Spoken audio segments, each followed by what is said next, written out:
Hello guys, this is Brother Member Mars here, giving you an online commentary for a 3v3 third one cave battle on Rome Total War. This battle was fought on Steam and features a all Brotherhood member team. We all took the House of Brutii, and here it is. So in this battle, we have myself, Brother Member Mars, and I got 6 Praetorian Cavalry, a double chevron on it, so they're pretty powerful cavalry right here. I got 4 Archer Auxilia.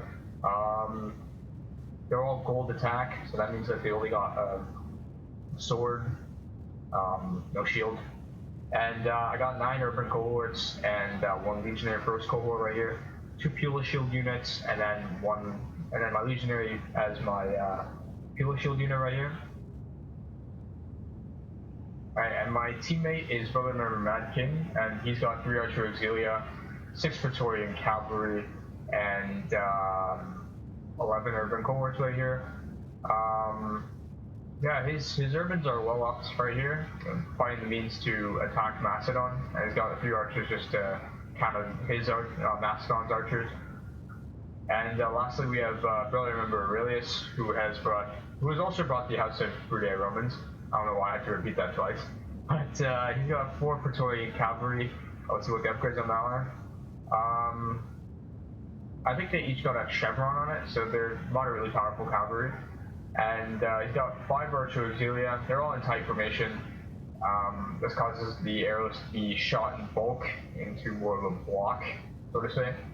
And he's got 2 legionary cohorts and absorb Pila. Any unit can absorb Pila. And he's got 1 legionary first cohort, and he's got 8 urban cohorts right here. So pretty balanced army right here. And on the other team, it consists of EOA Paris. EOA, I don't know what it stands for, but it's a new clan, and it seems to be led by Paris. Many of you would know him as Mango, great RTW player. And he's got what looks to be 5 Archer Auxilia, and he's got what looks to be 9 urban cohorts, and he's got 6 Praetorian Cavalry. I believe he's got fully upped Praetorian Cavalry, so they're pretty powerful. This build looks a lot similar to mine, except he's just missing 1 Pila shield unit right here. Except we have EOA Snazzy, really good RTW player. Many of you would know him as Chimera Heracles. Oh yeah, that's how I know him. I believe he was in the Titans before. I'm not too sure as to his background, but he's a great player. And he looks to be 2 Cretan archers right here. See the upgrades on those. I believe that's gold attack and then bronze shield. Got 6 companion cavalry. They're just gold. And these guys have an insanely good charge right here. And yeah, this is build right here. No gaps. Nice looking build right here. Just lose formation that. And next up we have EOA Helter Skelter. I believe he's a newer RTW player. Might be older. I'm not too sure. But he's got a regular 14-6 build. And he's got a Cav General unit.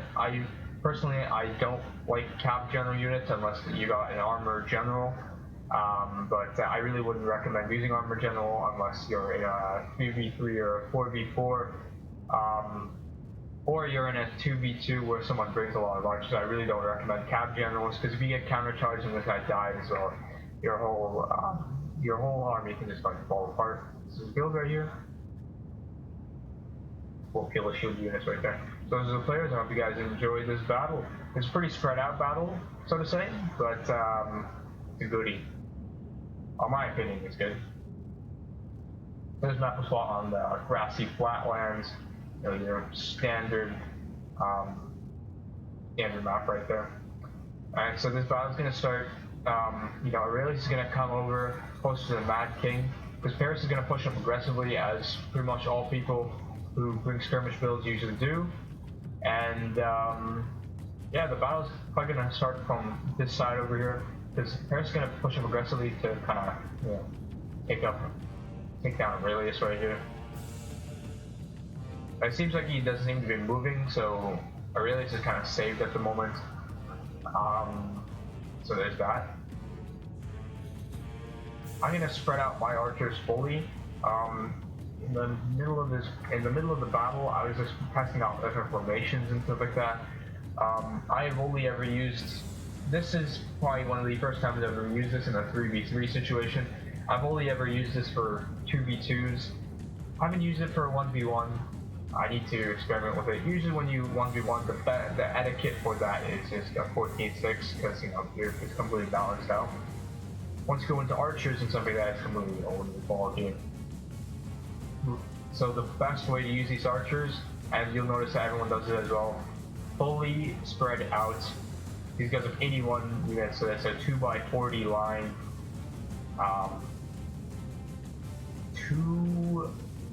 Okay, I gotta research this, but 2 rows? No. 2 rows of, I don't even know. What's the difference between a row and a column? I have no idea. I don't know. Yeah, so fully spread out, that's usually the norm. If you're going for damage, you put it in a tight. Only use tight when you have the archer advantage or there's no archers on the enemy team. Loose formation when you want to get ground and when you want to skirmish with other people. So I'm going to aggressively push up on the Helter Skelter right here. I want to be very, very aggressive. I got cavalry advantage. When you got cavalry advantage, you know you want to attack.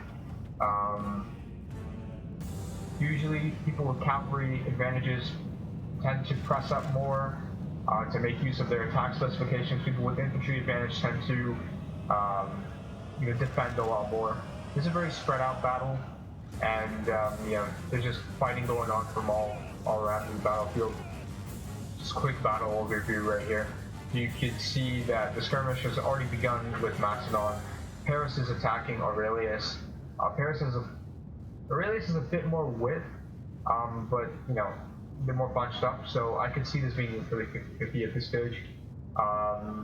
I've decided to flank and go for Helter Skelter right here. I got a very good angle on him, so this could a lot of problems for him. But he's got more infantry and more Pula shield units, so I can see him potentially winning the Pula duel right here. So I'm gonna have to make use of it with my cavalry. I'm gonna go for more of a flanking attack right here. To get a better angle. Also, I'm doing this so I can defend my archers a lot better. I'm going to bring over one of my urban cohorts right here in loose formation to try and flank a little bit. Now I'm going to bring over some of my urban cohorts right here to kind of defend. I'm going to spread apart my infantry. So now my formation is actually loosened up a little bit. Now if he attacks, then he could potentially get the infantry advantage and he could rout me without using cavalry and taking minimal losses. He is attacking in a bit of an odd way, and also he's taking a lot of damage from my archers right here. He is attacking with a lot of density right here. This is susceptible to charges right here. I'm actually going to charge in with some of my cavalry right here. You can see he's counter-charging as well. I got a much better angle right here, so I'm actually going to rout a couple of the units right here. Madking's bringing over some of his infantry, and Aurelius is just chasing down his archers with his cavalry. Pretty good charge and was able to rout a lot of his infantry. As you can see, since Paris has brought his cavalry over here, Aurelius can now chase off these enemy archers with his cavalry right here. Very nice move right there. Because we took up a lot of their attention, now Aurelius is free to really take out one of Paris' biggest hitting forces right here. Alright, so I'm going to charge in with my Praetorian cavalry. I'm going to see if I can, go for the big bulk of that infantry. Madking's charging those infantry right there, and Paris is kind of counterattacked to, take him out. Been countered by Madking. He's got a lot of infantry over here. Great gods be praised! The enemy general is killed! Fear makes a home in our enemy's hearts. Alright, so we have won this flank because we have more infantry and we have this flank a bit more secured. But the thing is that they have a lot of their cavalry left, and Snazzy hasn't really used much of his cavalry left. And companion cavalry, never underestimate these guys. These guys have a very high charge bonus. I'm gonna charge it with these cavalry right here, and I'm gonna charge 2 of my cavalry. I'm not charging all my cavalry unless really needed, because I know if I do, I'm gonna get countercharged.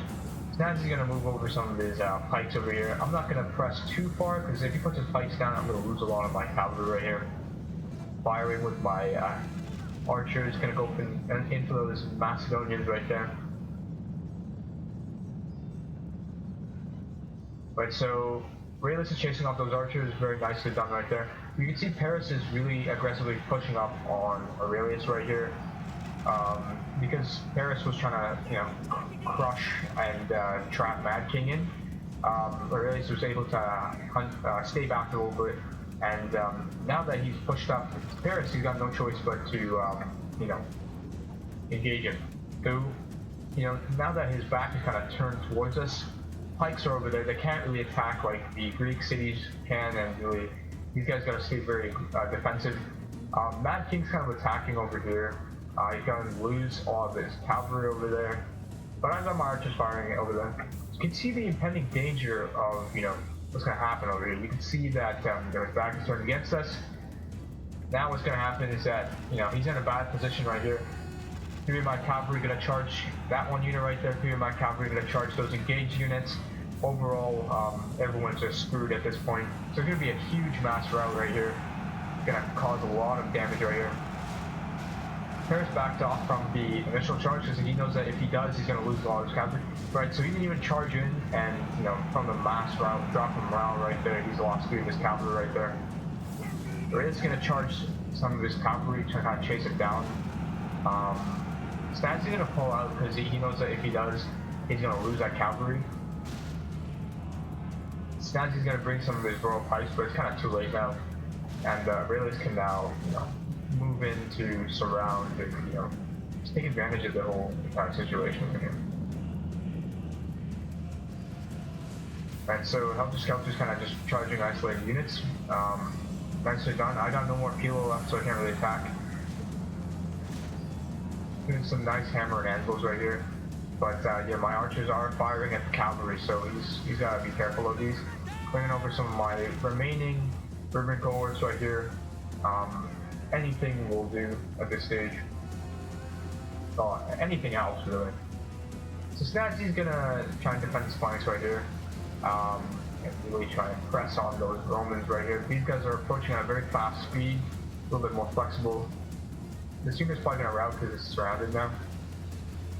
Now, the most sensible thing for any pike faction player to do at this stage is that if you're surrounded like this, especially when you're Macedon, you gotta form a tight box, and you gotta somehow, you know, make a last stand right here. I have seen pike boxes make a enormous last stand, even from the beginning of the battle, if done properly. And you know, cavalry can do a full load of wonders, but you know, most of the time I will see them around. These guys are isolated from the box right here. You guys will save the entire pack from getting completely destroyed. Snazzy's gonna basically you know, chase down some of my archers right here. But this is kind of bad etiquette right here. If he's gonna chase archers, he better chase off with 1 unit or a bunch of battle damage units. Chasing off with like a bunch of them, which is really bad because he could have used those other units right there. Paris is bringing over some of his cavalry over, and I'm gonna actually countercharge because my cavalry is well up too, and these guys are less tired. And I'm also bringing over more infantry because I'm thinking to myself, if Snazzy turns around and, you know, goes in for a charge, and Helter also has his cavalry over it, if they go in for a charge, I'm virtually screwed at this stage. Right, so we got a lot of archers right here. We're just firing at the backs of these units right here. But yeah, Helter's charged in some of my isolated units right here.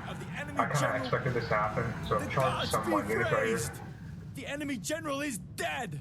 His men know their doom. The gods be praised. The enemy's hearts are full of fear, and now they flee.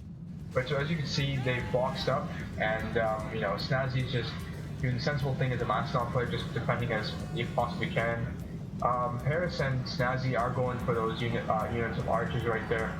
So me, Madking, and Aurelius, with the remaining cavalry we have left, we're just gonna chase them down and try and take them out. There's no cavalry in behind us, and Madking has these 2 cavalry on standby. Right, so normally if you attack a pike box like this, yeah, you'll take a lot of damage as Romans. So what I'm gonna do here is I'm just gonna go into Testudo and try and force my way in there. Alright, so Snazzy's starting to lose it.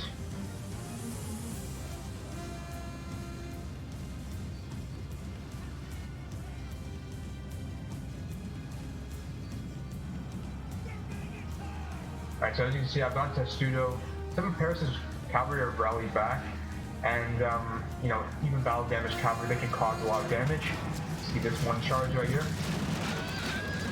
Alright, so that was an 81-man unit and it went down to 66. It is that's just insanity. So that will cause a lot of damage with my units, and it'll cause, you know, Snazzy to be able to kill off my units more easily. I'm Testudoing my way into there, kind of turtling in there. Alright, so once I've got a juicy, nice position right there, I'm just going to take myself out of guard mode and Testudo mode, and this should kind of cause a hole in there. Madking is charging in. I really wouldn't recommend this right now. You're going to take a lot of damage from that, but yeah, it will cause a mass rout.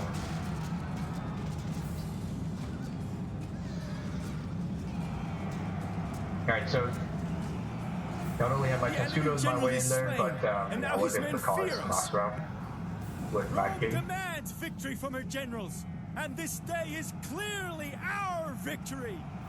Alright, so just a brief overview of the battlefield. You can see, you know, the calamity that took place. You can see casualties pretty much all over the field. You can see random dead bodies all over the place. You can see where, you know, these cavalry just died. You can see where the main battle took place. You can see the piles of dead bodies over here. You know, for a 3v3, not that big, but it's big. But there's tons of, you know, bodies, but you can see the calamity that really took place, and you can see where the, you know, mass rout where the SPQR Romans kind of got sandwiched there by the cavalry and the infantry. It was a pretty good battle. I really enjoyed that one. Right, so it was a clear victory. Felt so as well. So I clocked in at the highest kills, but then again, I kind of, you know, was pretty aggressive with the cavalry, so I guess that's kind of deserved. I still have quite a lot of my men left. Good game to Madking, very good support right there. Unfortunately, lost a lot of his men, but you know, what can you do about it? It's a big battle. And yeah, good game to Aurelius right there. Really well done with taking out those archers right there. Still has quite a lot of his men there, which is always a good thing. Good game to Paris, good game to Snazzy, and good game to Helter Skelter. Good game from all of you, and I thought this was a good battle of Brotherhood teamwork. So this is Brotherhood member Morris saying I hope you enjoyed this battle, and I'll see you again soon.